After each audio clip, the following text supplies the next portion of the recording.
How to use LegalZoom online power of attorney properly. Beginner mistakes that cost you. Many people think creating a power of attorney online is quick and simple, but the surprising truth is that beginners often make mistakes that can make the document invalid or limit its usefulness. The first mistake is not choosing the right type.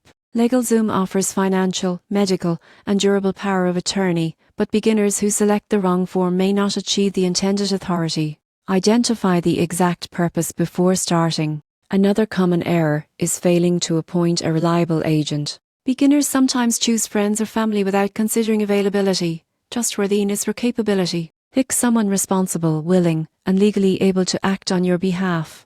Many users skip state-specific requirements. Powers of attorney are governed by state law, and beginners who ignore signing, witnessing, or notarization rules risk invalidation. Always follow the local legal guidelines carefully. Neglecting limitations and instructions is another pitfall. Beginners who leave the powers broad or ambiguous may unintentionally give too much authority or create conflicts. Clearly define the scope and duration of powers to prevent misuse. Finally, some assume LegalZoom eliminates professional advice. While it simplifies the process, complex estates or high-value transactions may require attorney review to ensure protections and compliance. To use LegalZoom properly, select the right type, choose a trustworthy agent, follow state rules, clearly define powers, and consult an attorney when needed. Avoid these mistakes, and your power of attorney will be valid, effective, and protect your interests.